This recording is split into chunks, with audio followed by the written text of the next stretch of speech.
यानी waste management. ऐसे चीज जिसको हम फेंक देते हैं, क्या उसको हम जमा करके संजो करके समाज के लिए कुछ नया चीज बना सकते हैं क्या? तो ये लोग महरम लगा रहे हैं अपने मन पर। लगाने दीजिए, अगर जरूरत होगा तो हम यहां से भी भेज देंगे।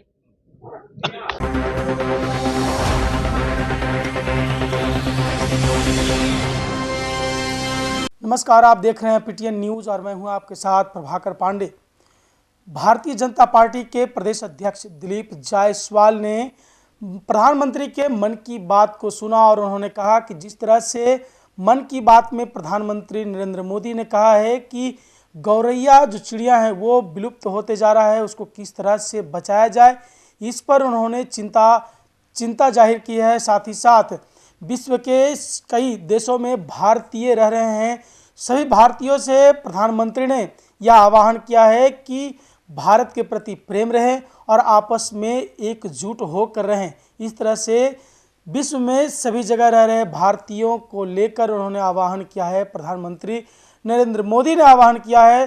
तो वहीं दिलीप जायसवाल ने तेजस्वी प्रसाद यादव के उस बयान पर, जिसमें तेजस्वी प्रसाद यादव ने कहा कि झारखंड विधानसभा चुनाव जीते हैं और 2025 में बिहार विधानसभा चुनाव जीतेंगे, इस पर दिलीप जायसवाल ने बड़ा बयान दिया है। उन्होंने कहा है कि तेजस्वी प्रसाद यादव बिहार में हार गए हैं, इसलिए अपने हार पर मरहम लगाने का काम कर रहे हैं। मात्र 4 सीट जीते हैं और ख्याली पुलाव बना रहे हैं, हार पर मरहम लगाने का काम कर रहे हैं। तो मैं ये कहना चाहता हूँ कि तेजस्वी जी, यदि मरहम कम पड़ गया हो तो हम लोग भेजने का काम करेंगे, हम लोग से मांग लिया कीजिए। बड़े चुटकी लेते हुए दिलीप जायसवाल ने तेजस्वी प्रसाद यादव से कहा है कि यदि किसी प्रकार से मरहम में कमी हो तो हम लोग मरहम भेजने का काम करेंगे। इस तरह की बातें कहते नजर आए दिलीप जायसवाल।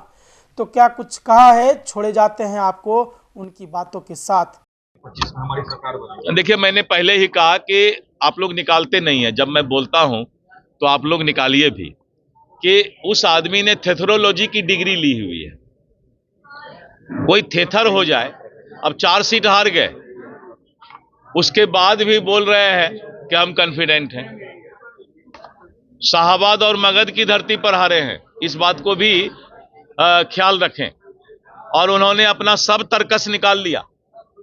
सुपुत्र अलग गए, पिताजी अलग गए, और सबके जाने के बाद जो हालात रहा है, उसके बाद भी कोई थेथरोलॉजी का डिग्री लिए हुए है तो बिहार में अपना भविष्य अपने पैर पर कुल्हाड़ी मार रहे हैं। तो हमको क्या दिक्कत है, मारे। कह रहे हैं सर कि 2024 में लोकसभा हमने चुनाव हारे, 2025 में। देखिए, दुखी इंसान अपने मन को, जैसे होता है ना कि जब इंसान दुखी हो जाता है तो अपने मन पर महरम लगाता है, तो ये लोग महरम लगा रहे हैं अपने मन पर।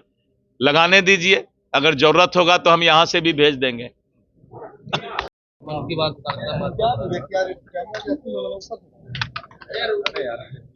आज प्रधानमंत्री जी के मन की बात में आपने देखा कि प्रधानमंत्री जी किस तरह देश की विरासत को लोगों के सामने प्रस्तुत करने का काम करते हैं और कैसे उनको बचा कर रखा जाए।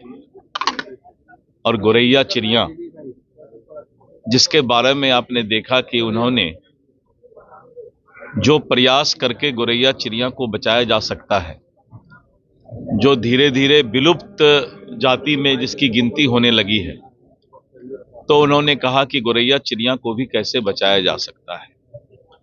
और इस तरह करके स्वच्छता की ओर उनका विशेष करके इशारा था कि स्वच्छता अभियान के तहत लोगों को हर वक्त अपने घर, अपने समाज, अपने गांव गली में स्वच्छता कैसे रखा जाए, इसकी उन्होंने चिंता व्यक्त की।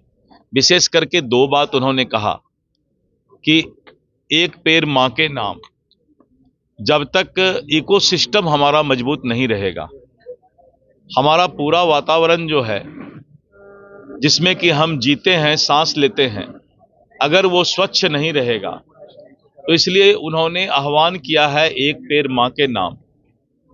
और हम पेड़ की सुरक्षा करें, नए पेड़ लगाएं।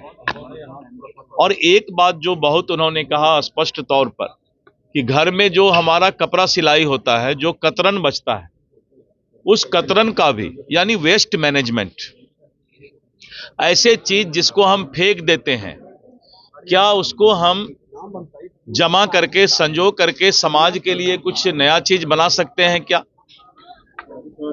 इसीलिए हर चीज का उपयोग हो, कोई चीज फेंके नहीं और उससे प्रदूषण पैदा नहीं करें, इस बात की चिंता प्रधानमंत्री जी ने आज जताई है।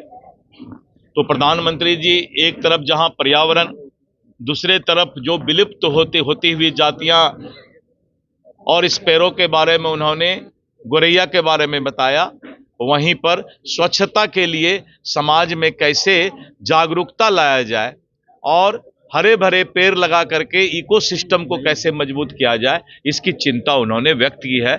मैं प्रधानमंत्री जी को धन्यवाद देता हूं कि एक तरफ आपने विदेश में रह रहे भारतीयों की चिंता की, गुयाना की बात की, जहां पर कि भारतीय पूरे दुनिया में लाखों की संख्या में रहते हैं।